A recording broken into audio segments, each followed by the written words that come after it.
The National Legislative Education Foundation and House Democratic Caucus later heard from Texas Governor Ann Richards.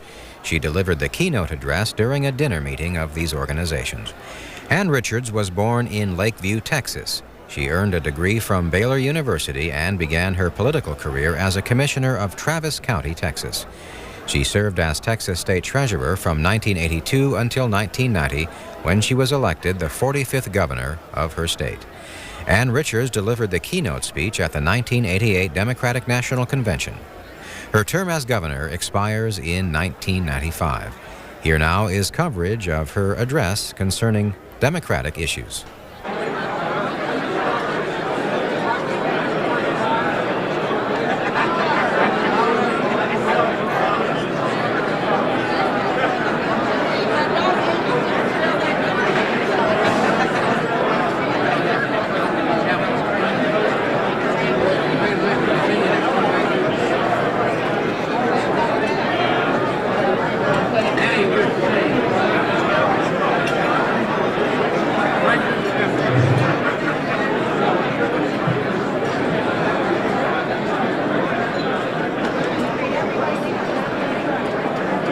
I know everybody's having a good time, but we're going to try to keep on schedule. Well, we're an hour off already. But we don't want to start late for members' entertainment. Danny Glickman's ready, guys. Oh, it's already started, Danny. I'm Debbie Dingle on behalf of... If we could have your attention, please.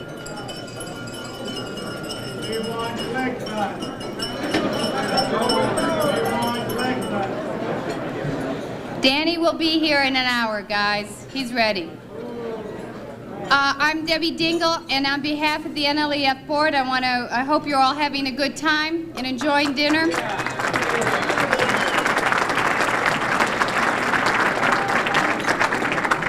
And we've got an exciting evening ahead of us. It's my pleasure right now to introduce Bart Gordon, who you all know from Tennessee, who is the Conference Coordinator, who's an outstanding member, and I'm proud to be able to work with him. Bart?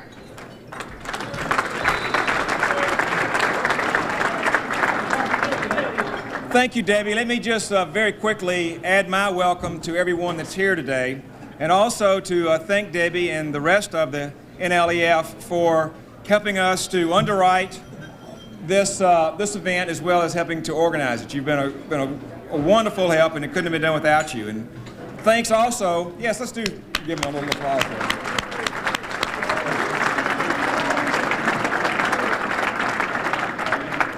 Thanks also needs to go to Steve Champlin and his band of staff members that have done so much to put the logistics together.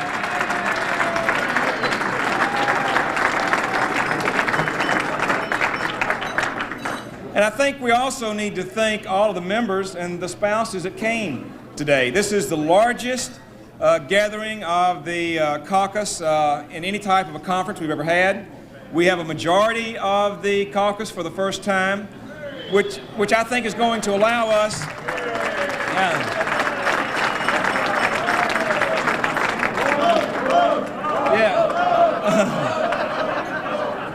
let's hear it for us. But I think it's going to allow us to develop some consensus and hopefully take that back to Washington, where we can make good policy, which will be good politics back home. I've also been asked to introduce the introducer of our special guest, and not to take up any of their time, let me just quickly give to you what I understand is probably the only person in this room that has passed every bill that they have brought to the floor of the House. And I think that's probably because of his sweet, conciliatory nature. The Dean of the Texas delegation, the Pussycat of Beaumont, Jack Brooks.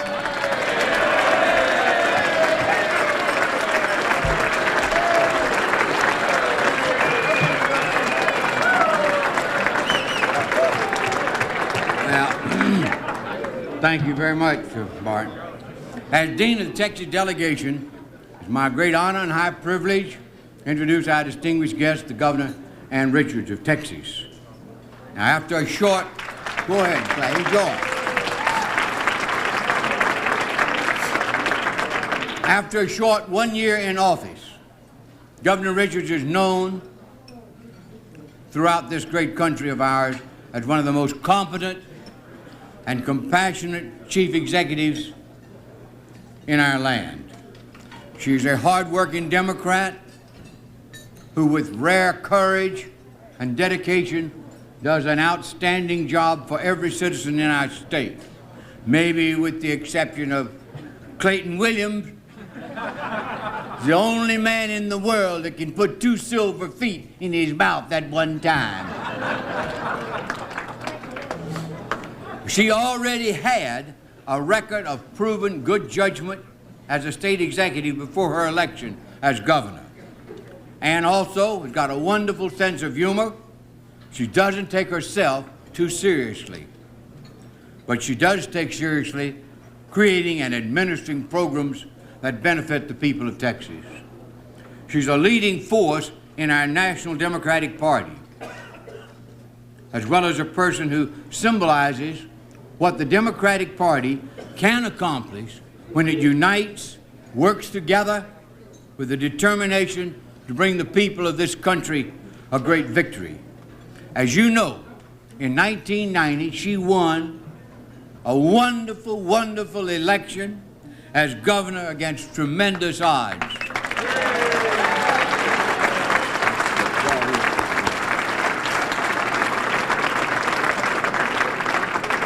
But she is very knowledgeable. She talked about the issues that most concern the people in our state, and she won by sticking to those issues.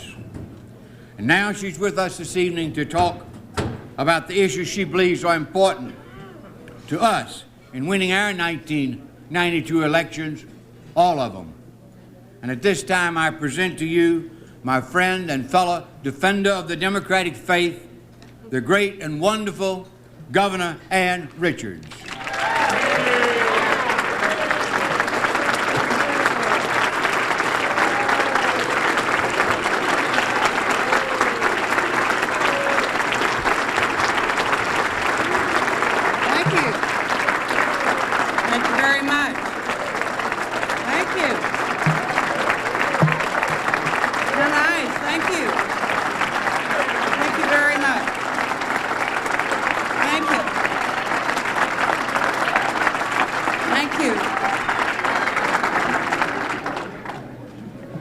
Thank you very much. I had no idea there was going to be a majority of the caucus here, but since I have you, might mention the superconducting super collider, might mention the space station. No, I wouldn't do that to you. I would, but I hadn't planned to, so I won't. Speaker Foley, it's a pleasure to watch you this evening. I've never seen anybody who can eat as much as Speaker Foley can.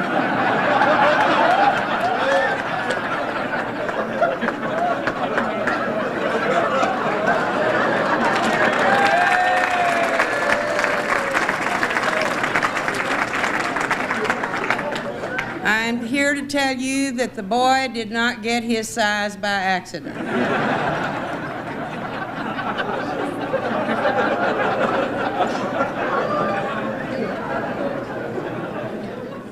And it's wonderful to see the outstanding and energetic and clever and brilliant and wonderful Texas delegation.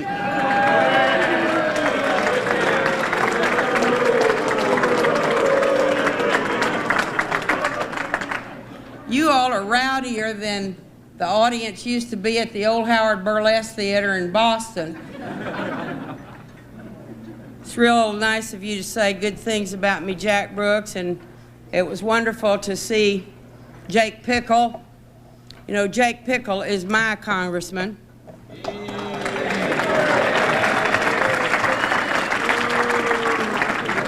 And he's going to be my congressman just as long as he wants to be.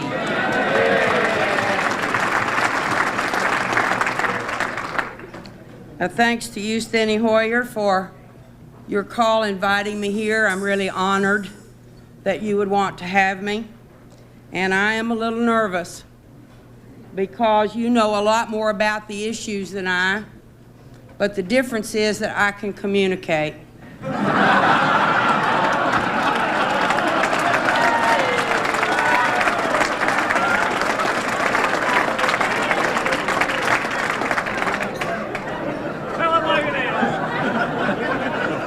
We don't want to hold anything back tonight, do we?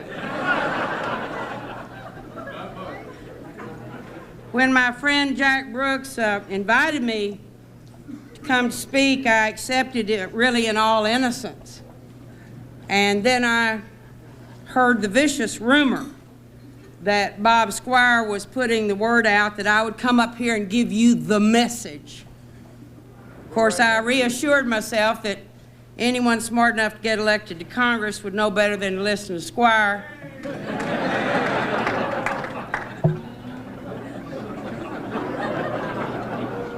And if you were expecting a Messiah with a message, all I can say to you is that my parents did not have the foresight to reserve a manger.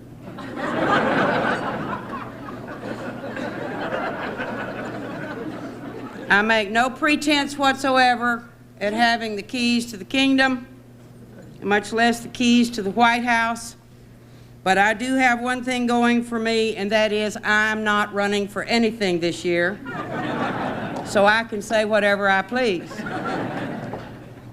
Naturally, it pleases me to talk to you a little bit about Texas. And if you need a message, here it is. Read my lips. This country's ox is in a ditch.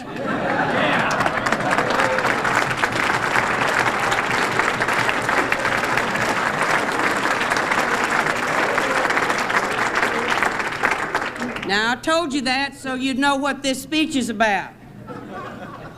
We Texans like to consider ourselves a breed apart, and we probably are. But we are having the same sorry experience as most other states in this nation.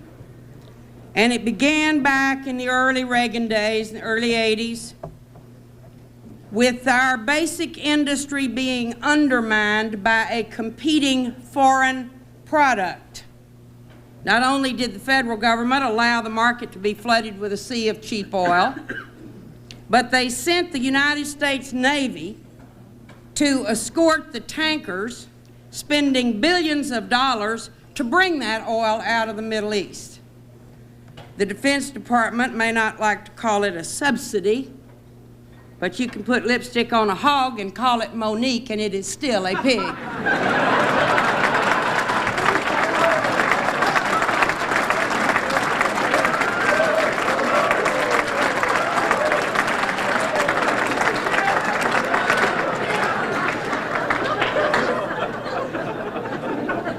Now, whatever you call it, the fact of the matter is that if we added the cost of those ships to the cost of oil, Texas would never have had a recession. And once the price of oil went through the floor, real estate values followed, and right on their heels were the banks, which, thanks to Ronald Reagan and George Bush, had been deregulated just in time to wade into the boom up to their necks and get stuck in the mud of the bust. Now, since it happened in Texas, there was a lot of talk coming out of the White House about how it all was the work of a bunch of outlaw bankers. We had our share of bad actors, as anyone does, but mainly we had bankers making loans on real estate, which is what most of us thought banks were supposed to do.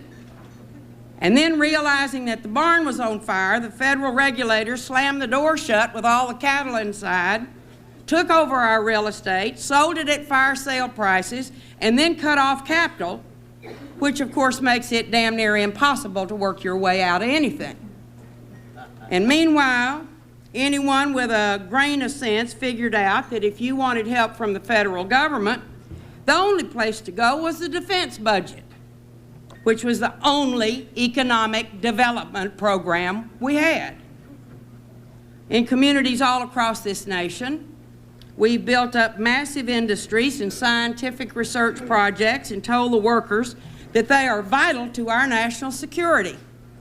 And now in my home state, in Tarrant County, they've sent pink slips to almost 11,000 defense workers in 18 months, with at least 1,200 more to come, and they've been told that the war's over, go home.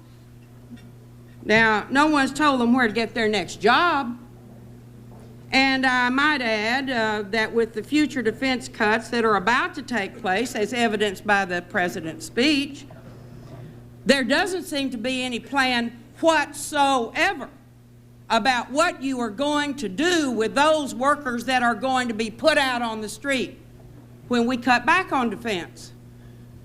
So you see that the working public clearly understands that the federal government, the White House in particular, while cutting back that we all agree must be done, has no plan whatsoever about what's going to happen to those people and to their families. No one has told them where to even look to get their next job. Every one of these federal actions has repeated itself all over the country. You can hear the same story in Michigan, you can hear it in California, and we know that George Bush is now hearing it in New Hampshire. And when it happens in our own state, we all feel like we're isolated. But the truth is that we are not. Other states are just beginning to find out what happened to industries and banks and jobs in Texas is going to happen to them and is happening to them. Now, as in his 1961 farewell address to the nation, President Eisenhower worried about what would happen to this country as the military-industrial complex grew in government and the economy. And it's too bad that his own party didn't listen to him. For the last 12 years, Reagan and Bush have acted like the only thing we needed a federal government for is defense. And now that our need for defense is reduced, and the American people want to know where we go from here, they don't have a clue. And while we sacrificed at home for defense, they sacrificed our economy to a foreign trade policy that surrendered jobs and market share. That's why it surprises me when anyone suggests that George Bush is good at foreign policy. Diplomacy, maybe, but not policy. Even a 17-year-old debutante can bow from the waist.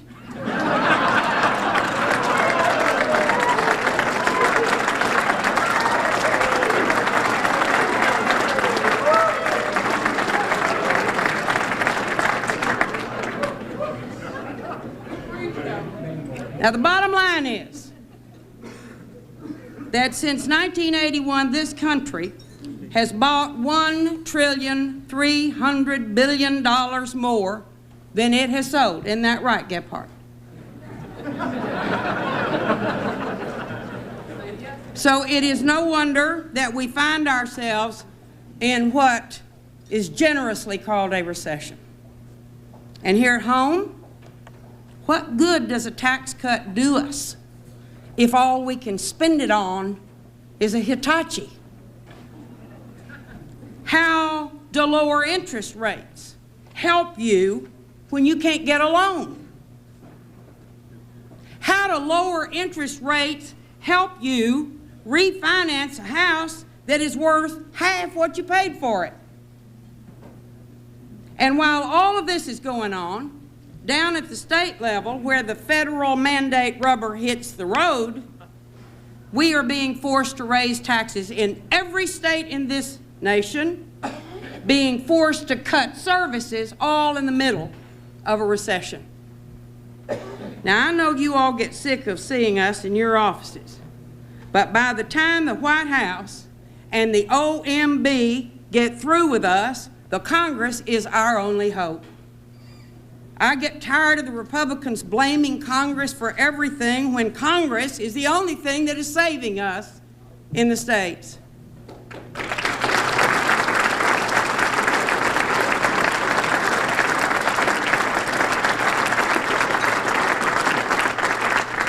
There is no better example than the fight we just had over the ridiculous Medicaid regulation proposals by the White House and the federal bureaucracy. If you in Congress had not reversed those regulations, state budgets would have been short billions of dollars, and our taxpayers would have been on the short end of the stick one more time.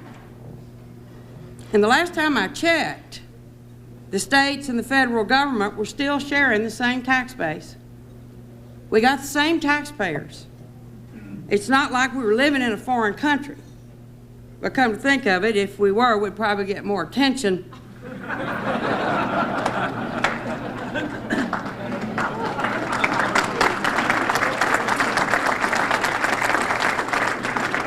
The way that this cockeyed system works is that the people who pay the taxes are on the receiving end of everything but the benefits. The people of this country are coming perilously close to believing that no one is in charge, either in the public or the private sector. They are told that their government is cutting all the fat. But riding past all that new construction of big government buildings on the way from the Washington airport, it doesn't look that way. And of course, I know that every one of those buildings is going to be filled with bureaucrats. And when they are, I know that it is going to be a continuing battle royal to deal with all those policymakers. Because you hire those bureaucrats, and let me tell you, their job is to write policy. And if they don't write policy, they're not doing their job.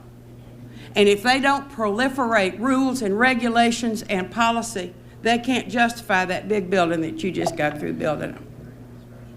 I really have been amazed with the penuriousness that the Bush administration has talked about itself on television, and find out, lo and behold, they're going to build a $35 million addition to the post office in the federal building in New Hampshire.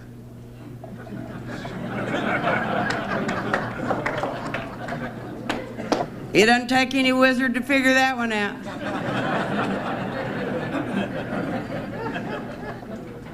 It really is hard to explain to the people how their federal government can spend $1,491,563,000,000 a year and still can't produce jobs, can't produce a health care system, or anything that helps hold families together. What they see is government in a stretched limousine, cruising down the fast lane to nowhere, while they're stranded on the shoulder with their thumbs stuck out. And as far as the government is concerned, that is not their hand signal of choice.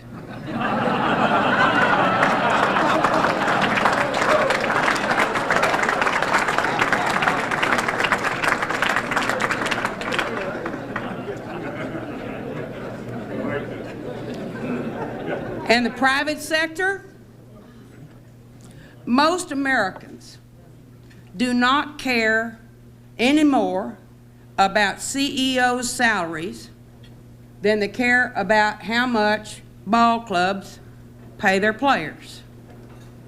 But what they can't understand is that these salaries are paid in enterprises that are in trouble and pleading for public support while they lay off their workers. There's something that doesn't jibe in there.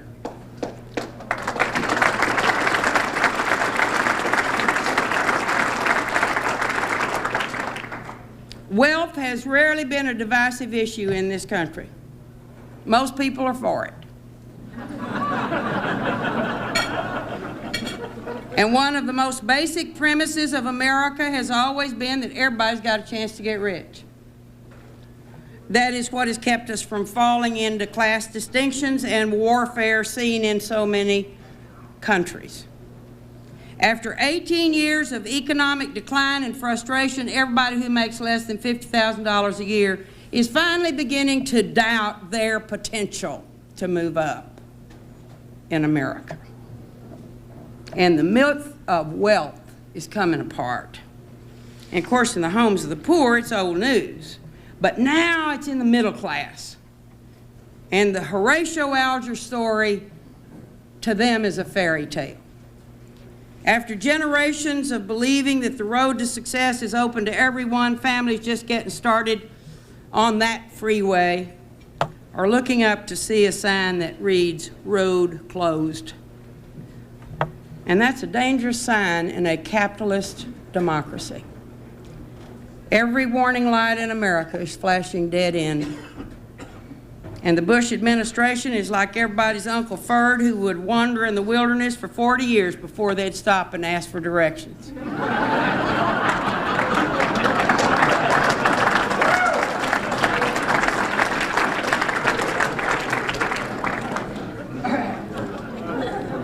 Last Tuesday,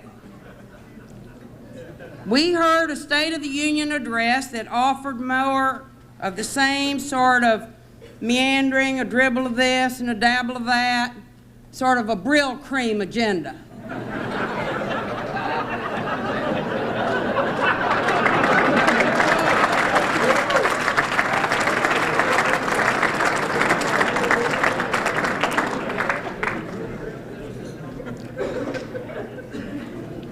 And there were proposals in that speech that we can agree with, proposals that I can agree with. Extending business tax credits for research and development is a fine idea, and it's needed. So is extending unemployment benefits, with 15.5 million Americans can't even find a full-time job or they've given up looking. Reducing withholding is great, but it averages out to about 27 cents a day per American, and you still have to pay your full tax bill after the election. Letting first-time home buyers withdraw up to $10,000 from their IRA for a down payment, and giving them a tax credit is helpful. But how many first-time home buyers do you know that has $10,000 in an IRA?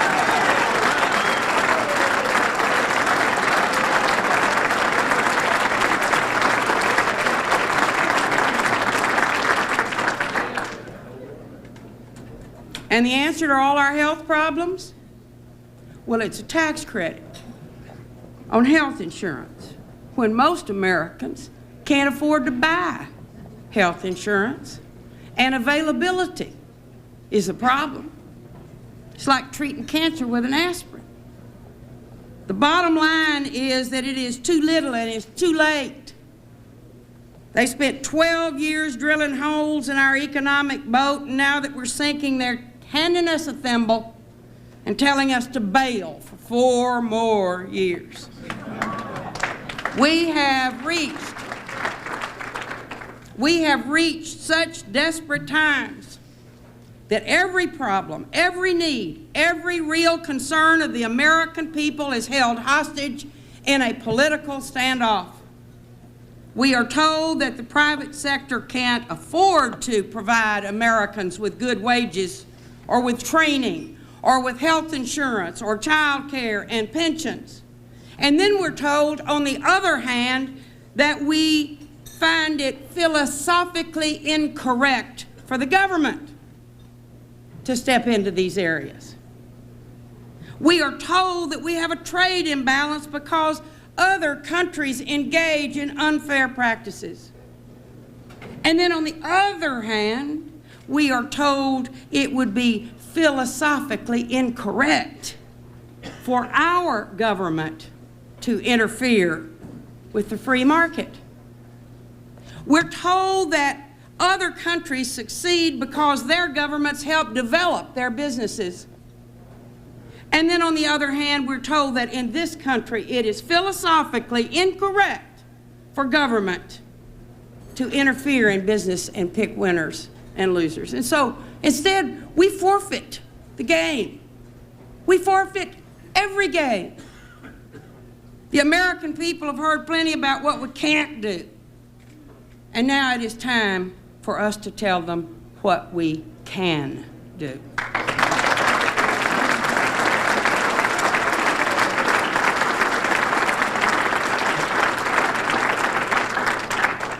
There are no simple solutions out there in the real world. And the really nice thing about it is that Americans know it. But they are ready to give you and some new president a chance if they will only explain themselves in a language that can be understood. Tell it so my mama in Waco can understand it. My mama is not stupid. My mama's got lots of street smarts. She knows horse sense when she hears it. So don't tell her about sequestration. Don't talk to her about cloture. If you've got the votes, take it. Don't even tell us about the relative merits of capital gains and the distribution of income. We know that Reagan and Bush have led us into a ditch, and what we want to know is how to get out of it. Tom Harkin is right, I think. What people care about and need are jobs.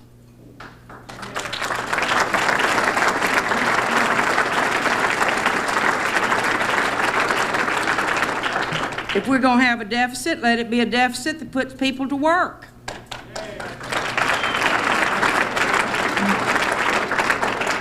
Let it be one that at least does something constructive for us, that rebuilds our transportation system, not a deficit that picks up every other foreign country's military tab.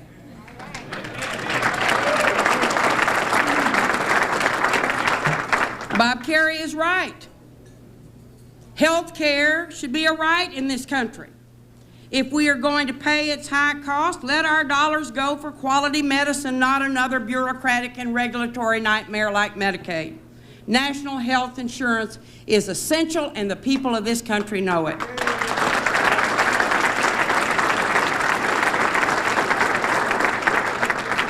Bill Clinton is right. Education is central to all of our hopes for the future.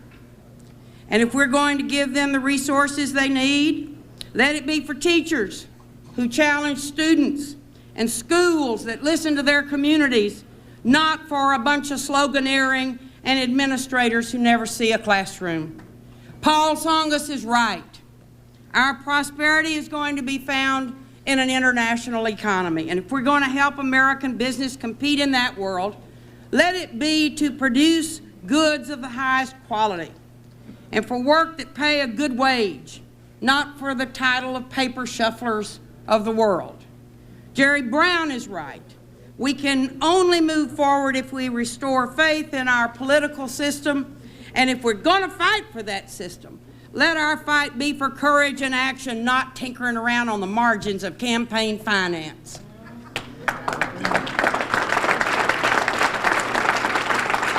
I am telling it to you straight.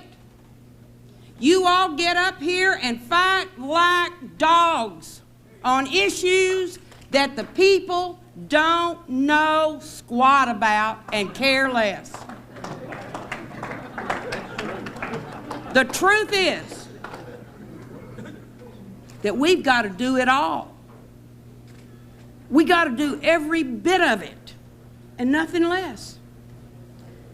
Everyone in this room knows that the risk in detailing a list always means you're going to leave something out. But the point is that if we are going to work our way out of the mess that we are in, the solutions must be comprehensive. They cannot be piecemeal. We don't need another study of the American family to know that the major concerns of the majority of Americans, from our inner cities to the suburbs, are jobs. They are health care, they are education, they are child care, they are insurance rates, they are crime, and they are the environment and retirement. Now that's a long and familiar litany, but it's not going to change. And you don't have to be a rocket scientist to figure out that we've got to use every single tool at our disposal, from the tax code to the budget to trade negotiations. We have got to get your foot off the necks of banks and allow them to loan some money in this country to free up capital. We have got to have an opportunity to breathe life into existing industries and create new ones. It is amazing to me that this country doesn't make much in the way of products anymore. And we can't get the capital it takes to start the business, to make the products, to employ the people. We've got to rebuild our infrastructure, and everybody here knows it. We have to develop cutting-edge technologies to prove by our actions that come hell or high water, we are going to move this country forward. And we can do it. We proved in defense that when we dedicate our energies and our minds and our resources to a goal, this nation can be the best in the world. And that same dedication and comprehensive work has got to be put into the building of our economy. 11 years ago, oh no, not 11, many, many years ago, I read a story that I always like to tell about Eleanor Roosevelt. It was one of my heroines. She was traveling across the country by train and keeping a diary, and she wrote in that diary that she looked out the window of the train and she saw a clothesline attached to an old weather-beaten house and hooked to a tree. And hanging on that line were 2 children's play suits, a man's work shirt, and a woman's faded house dress. She wrote, "There was not much left to waste here." And I would suggest to you that most people in public life would have looked out that window and have seen clothes hanging on a line. But Eleanor Roosevelt saw the human beings, the family that those clothes represented. And it is time for us to open our eyes and truly see the people who live with our policies and listen to what they are telling us, and understand that despite everything, they still want to believe that you and I can do a better job, that we are paying attention to them. And I think we have to be worthy of that belief, because it is that belief that has seen us through the last 200 years. And God willing, it will bring us home and move us forward again. You Democratic members of Congress are the real hope of this country. And I firmly believe that you are up to the challenge of doing it all. And don't let anything stand in your way. We're counting on you. Thank you very much.